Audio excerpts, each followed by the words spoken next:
Hello, good evening, Astrig. Nice to meet you on the camera. Yeah, Yeah, congratulations. nice to see you. Yeah, nice to see you. Good Yeah, congratulations to your award. That was a very beautiful painting you did, and the sweetest leaves. Yeah, very nice. Yeah, just this is Andrew. Just Hi, Andrew. introduce Andrew. Yeah, Hi, everybody.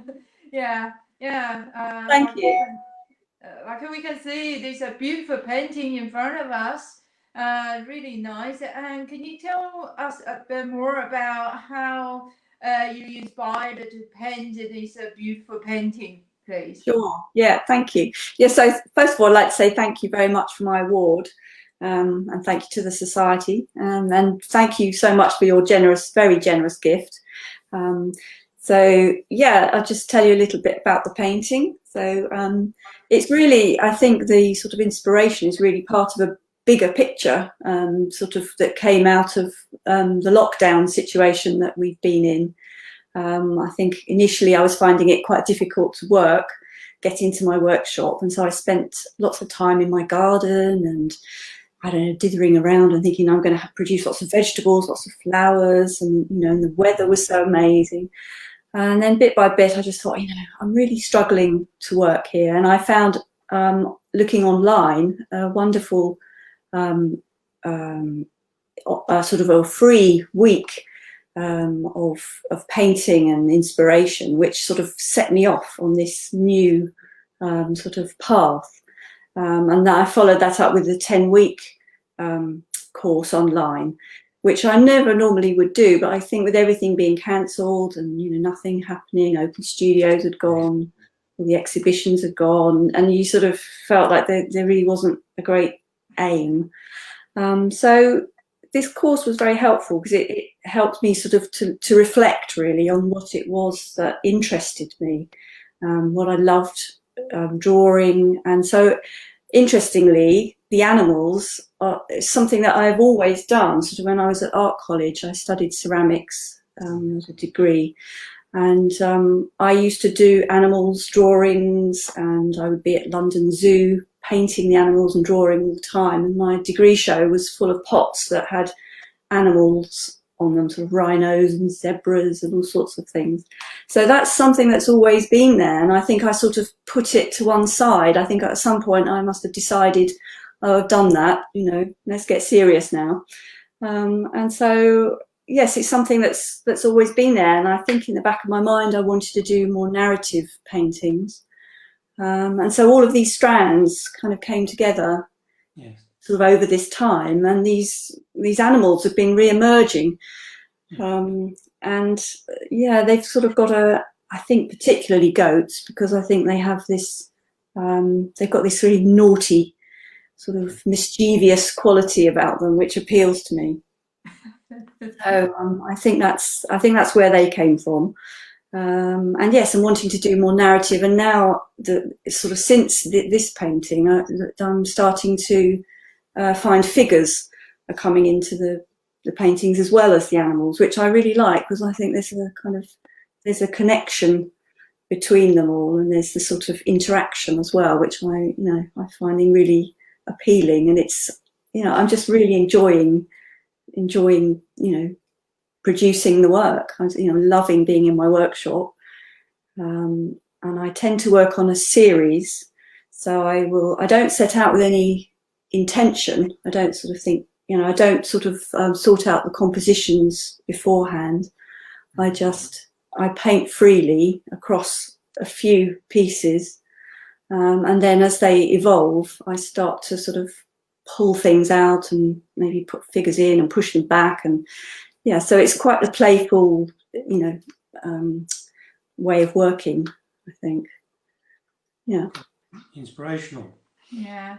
Well, it's quite fun. It's exciting. I think what the course was, really sort of reminded me of is that it is enjoyable, and it's, and not thinking of the end result all the time, not worrying. It was a really good period for me to just think about the paint and making nice marks experimenting really. Mm. Yeah, good. Lovely.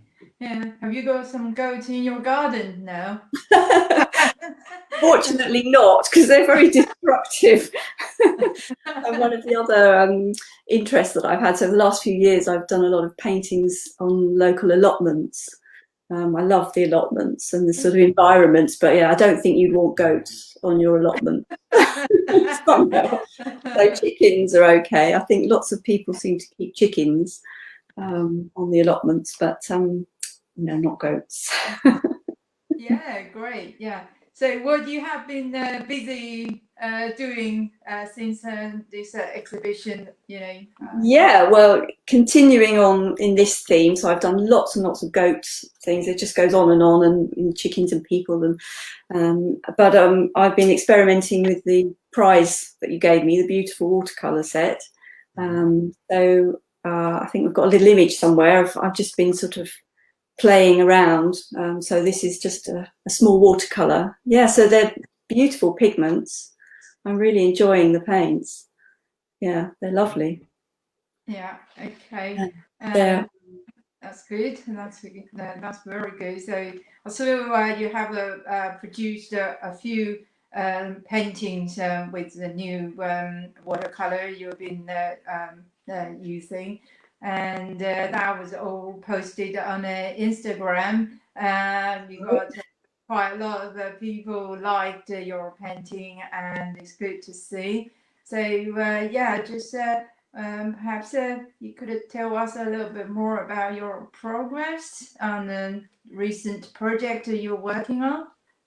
Yeah, so as I say, I've just been experimenting with your paint. So there's in this particular one, there's a little bit of collage, and as you can see, there's some pastel pencils in there and all sorts of things, because I do like to use mixed media.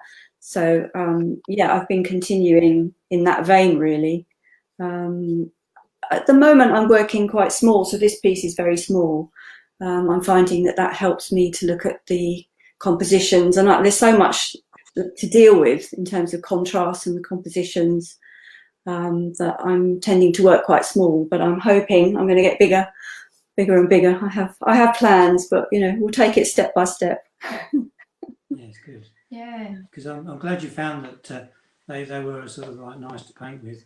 Because one of the design properties had to be that they were a joy to paint with. They are. They really are. Yeah, I mean the pigments are so strong. I can see that they're just going to last. They go such a long way. No, and they're beautiful and they're smooth, and and it seems that when they dry, the colours stay true, which is, I guess, is obviously because there's so much pigment Yes. in there.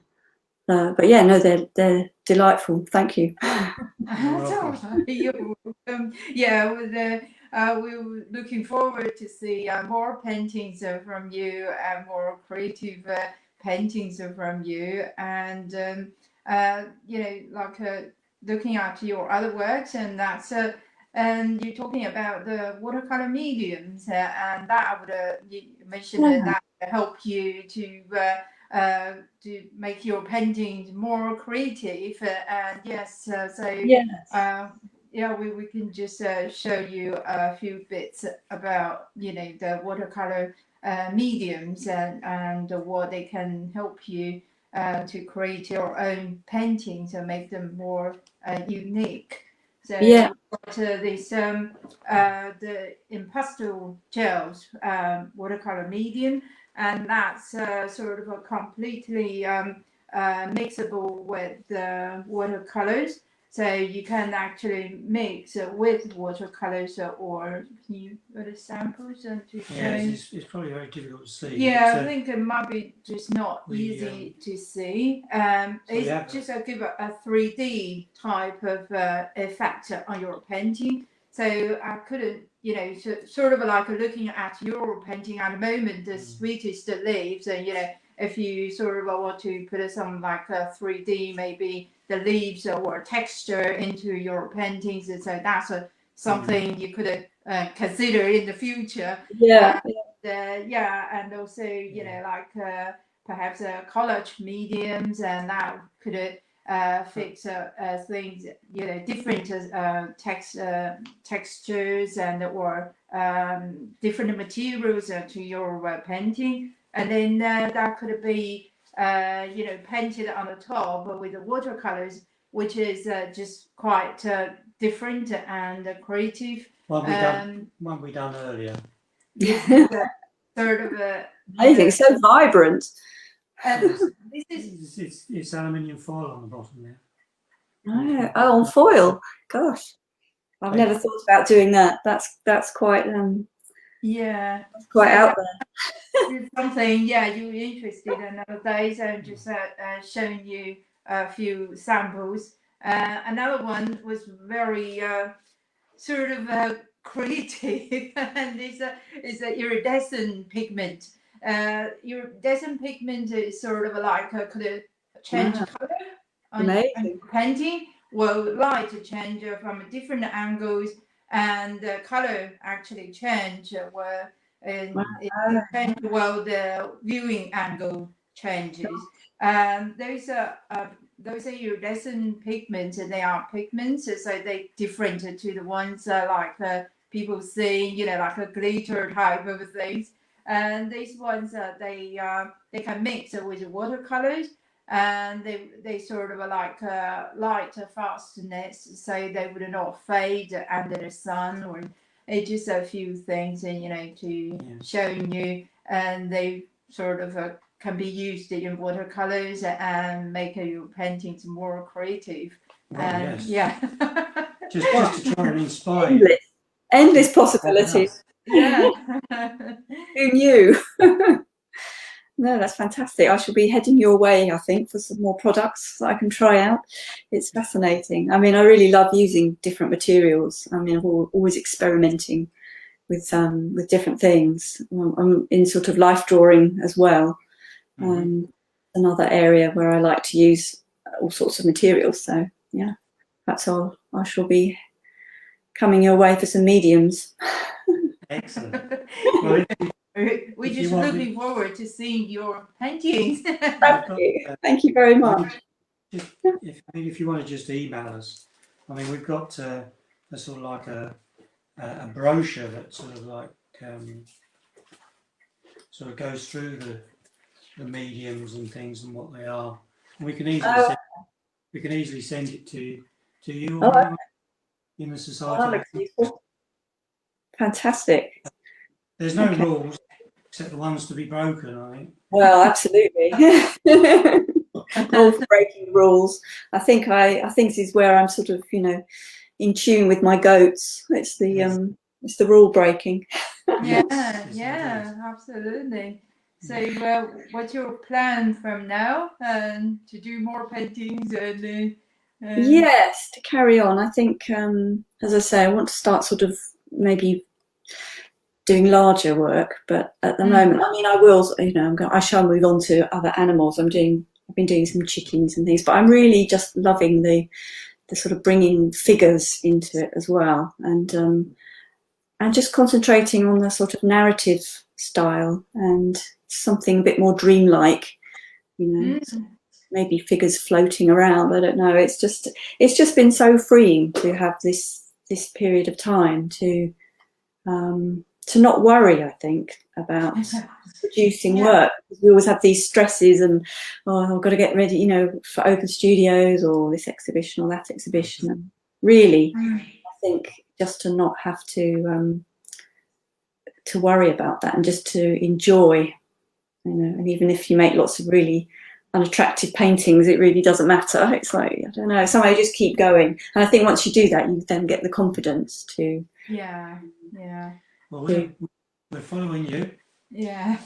We're intrigued. Well, thank you very much. To see what you're doing. Thank you. And don't forget, we do like to listen to artists. So please give us your views, ideas. Thank you. Yeah, and also just to sort of remind everyone really that the exhibition's still going on. And it's not too late to vote, so you can still vote for my piece if you like. The vote doesn't close, I think, until the 30th of November, and then there'll be a draw. So the person that wins can then sort of have a voucher towards buying a piece. So it's well worth voting and having a look at the exhibition. Yeah. I mean, this is obviously our first year, and we've been very impressed. Yeah. Yeah, no, I think it's a very high standard. It's very good. It's only my second as well. Yeah. Well, we're very impressed with the high standard of the winner of our prize. Well, thank you very much, and thank you for my prize. I'm most appreciative. That's all right. It's very lovely to talk to you here live. I know it's a strange world, isn't it? But yeah, I'm looking forward to seeing you and talk to you face to face one day. Yes, because we're really not that far away. You're Royston. Yeah. So, yeah. Well, when all of this is over, we'll be able to get together. Yeah. We'd love to see your studio. You're very welcome. Okay. Thank you. Good luck in your future endeavours. Thank you. You too. Yeah. Thank you very much. Okay. Thank you. Thank you. Okay. Bye-bye. I think that's it. Yeah. Yeah. Bye.